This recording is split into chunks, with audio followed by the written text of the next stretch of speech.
Hi, I'm Tom Miggett from Tom Miggett Photography. Many of you have asked me how I actually edit my portraits, what are the tools that I use, and I've just decided to do a video about this. You guys may have seen this post that I published a few hours ago. This is one of the photos that I took during a headshot session with Emma, a local artist here, and I've just decided I've still got a bunch of photos to actually edit. From that session. I've just decided to actually do one live with you guys, just to show you what I do. Please bear in mind, there is not a single way of editing portraits. It really depends of the photographer and what we like and what we want to achieve, and also our knowledge of the tool. So this is the way I work. It works for me. Don't forget, being a professional artist photographer, I cannot afford to spend an hour and a half on every single photo that I make. So in post-production, meaning. So I need something that's going to be fairly quick for me to work with. And I found a workflow that works for me. And usually I tend to spend about 10-20 minutes on each photo, which is still acceptable for me. Also note that I do not do batch processing. I never managed to actually find something that really works for me using batch processing, but you'll see it's always the same thing that I do on every single photo, but then it's the percentage, if you want, the opacity of every action really depends on the photo that I'm working on. So let's start. I'm going to take this great portrait of Emma. So I'm just going in Photoshop, starting from Lightroom always. As you can see, I organize myself with, if I'm just going back, see, I always work this way. So I've got a bunch of pictures to start with, and then I'm first going to filter them, and I use my wife to help me figure out which photos I wanna keep at the end, and then I tag them as in a green color, and then every time I edit one, then I remove it from the original, I change it to no color, and then the final result I put it in red. So it helps me filtering through my work. So let's start. So in Photoshop, so there's some parts where tasks are going to be tedious and not very interesting, so I'm going to speed the video, so I'm not going to be talking through them, but every time there is something interesting or particular, I'll slow down and I'll talk over. So the first thing I do, as you know me, is I duplicate the background, and I always start with cleaning the image. So for me, hair is important. I don't like messy hair unless they bring something to the picture. So here it clearly doesn't. There is no reason to have wandering hair. So I'm just gonna clean a little bit like this. And let's go on that side. Same thing. Here we go. Okay, so then let's start from the bottom. So there's nothing on the arm. Let's start cleaning. So I'm going for the healing. Actually, there is right here. So I'm just gonna clean this and clean that. I think she cut herself, and she still have a healing scar. So I can remove that. I do not remove scars that will stay forever on your skin, unless you ask me to do it if you're my customer, but I wouldn't usually not remove that. I would not remove freckles, I would not remove beauty spots, so wrinkles, I will not remove them. I may brighten them, so I will reduce the contrast that some may bring, but they're part of you, so I always leave that on. So let's clean up the skin. Emma has got a great skin, but as soon as you start using a high-resolution camera, DSLR, you're bound to see things that in real life you might not see with your eyes, especially when we zoom, right? I mean, if I start zooming like this, never ever will you be that close to Emma's face unless you her boyfriend or husband. So you will never see all those blemishes and all the imperfection or very nature of the human skin. So that's why we see a lot more detail in the photo. So let's keep cleaning.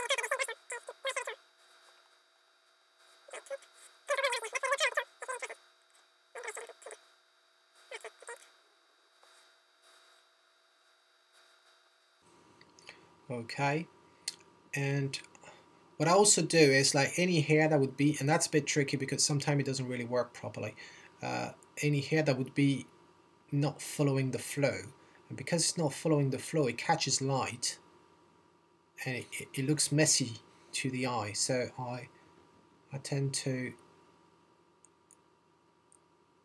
get rid of them. It may sound a bit nuts because we basically getting rid of a single hair, which is a bit mental really, but that's my own psychosis.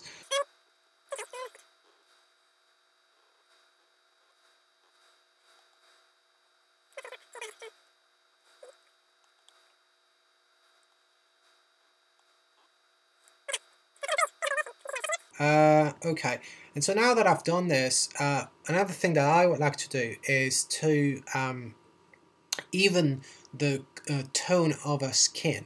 And so what I mean by this is that we have some zones that are basically different shades. So here is pretty red, here is going to be darker, and it's just trying to even a little bit more the whole face really. And so there's different ways of doing it. You can do it in Photoshop and doing several layers and all, and it can become quite complex, and you can create actions as well in Photoshop to make your job easier.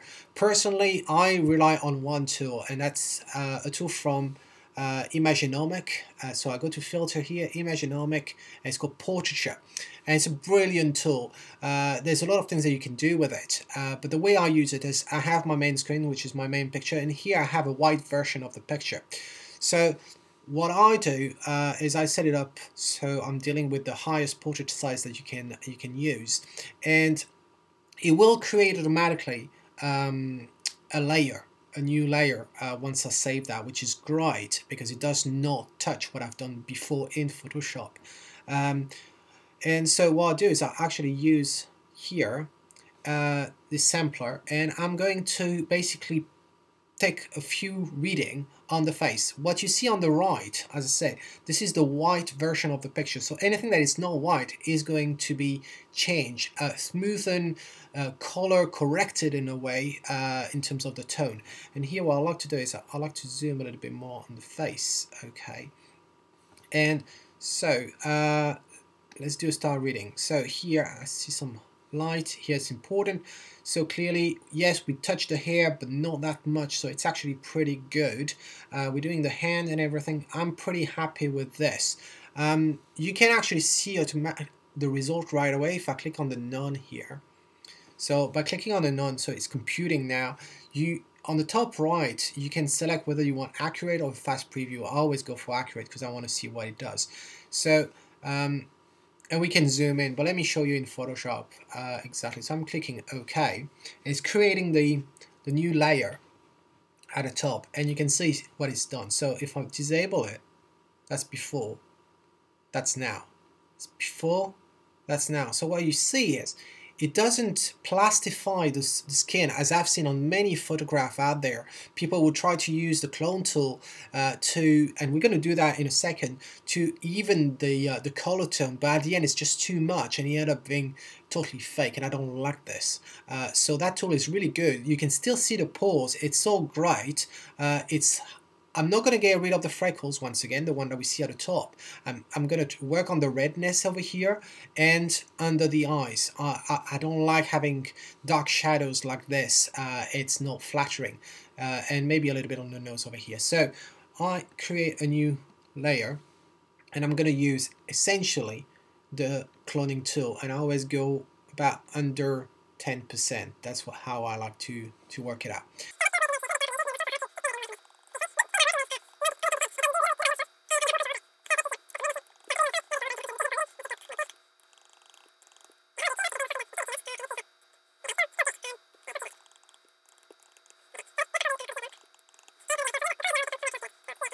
It's the same thing as a dodge tool really, but I just prefer the cloning tool. I'm just used to it.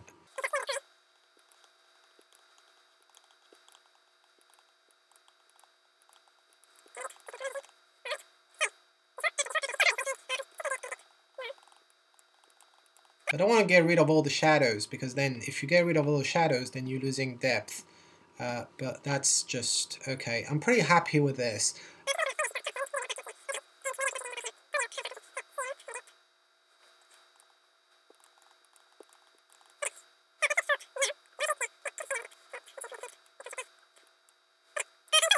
The last action that I do is always sharpen the eyes. For me, if it's very important to have the eyes sharp in the picture, because this is where I want the viewer to be drawn to. So I create a new layer, and I'm going to go sharpen and sharpen, and I'm always on 61.7 pixel here, and I'm not leaving it on the entire picture, so I'm creating a mask and using the white brush, and I'm just going to go over the eyes.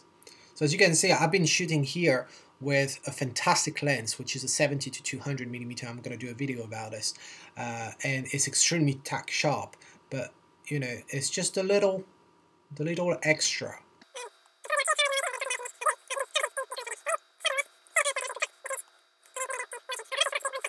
She's got a great smile, and the shadows are normal, but I actually like just brightening this a little bit. So back to the cloning tool, same 9%, and just brightening it a little bit.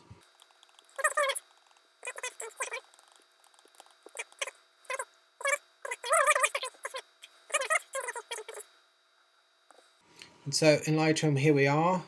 If I actually zoom on it, this is our result, and this is where we started from. So you say it's still her, it's just the best of her, according to me.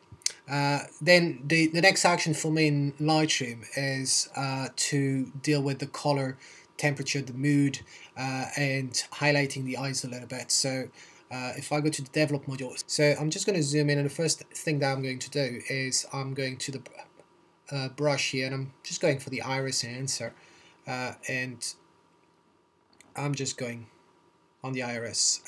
And one thing as well that I advise is, instead of selecting the two eyes at the same time, I usually do one eye at a time, simply because you always have one eye in the shadow more than the other, and the setting will be different. So that's why here I'm usually playing a little bit with the shadow.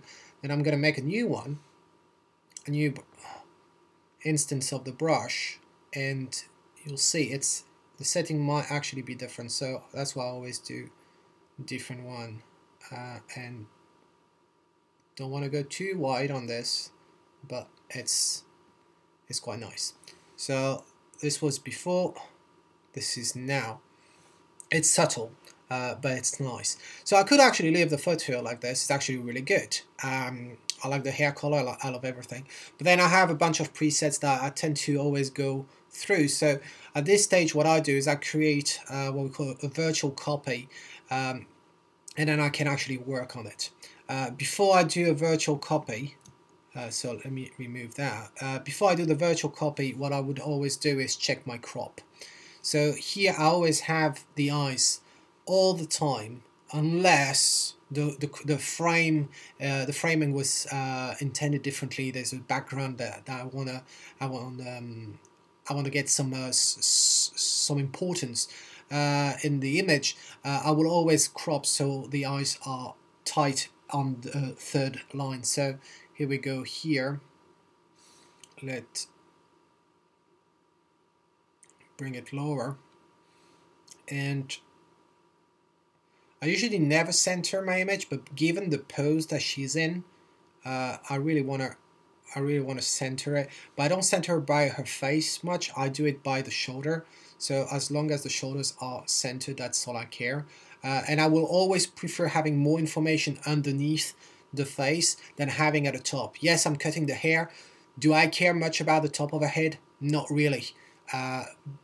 So I quite like this. I'm drawn into her eyes, and okay, and I really like it. So now I do my virtual copy, and I use my preset. So let's see, we can actually go like this, which is quite nice, and then I will build onto this.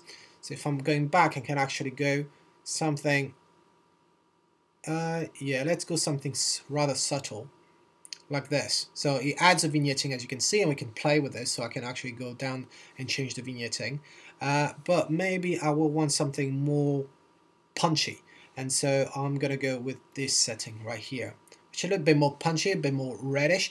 But she's a redhead, so I think I quite like it. The saturation, I'm just gonna play with the saturation. I want her hair to actually pop a little bit, and then talking about the hair, I'm gonna do a new brush, resetting this, and I'm just gonna use highlights really, and it's gonna be very subtle, but you see what I'll do.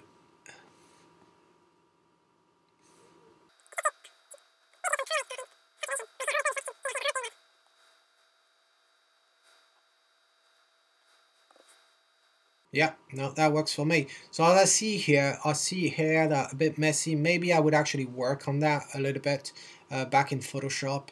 But to me, that's a pretty cool photo. Maybe it's a little bit on the redness here. So let me just check which is it. Yes, it is the red. But and hair on the orange. What I'm looking at is here the different colors. So I'm just gonna reduce maybe the saturation of the red a tiny bit. Here we go. So it's, once again, it's extremely subtle, but I like it. And that's pretty much it. So how much? Yeah, 20 minutes roughly. So this is it, folks. This is my take on it. If we go back to the initial photo, selecting the two of them, and here we go. So the one on the right obviously is what we started with, and on the left is the result. So this is how I normally edit my photos. I always clean the skin, will then take care of the hair, clean the skin, then take care of the color tone, the tone of a skin, and then do sharpen the eyes. And that's pretty much it, and then move on to Lightroom and do the edit. So I hope you found that informative. I hope you that inspires you. Like I said at the beginning, this is not the solution to edit all the portraits. This is just my style. This is just the way I do things because it works for me. So go out there, go check things out, and figure out what works for you. And until next time, this is Tommy saying, if you like it, well, capture it, and maybe in portraits. Ciao.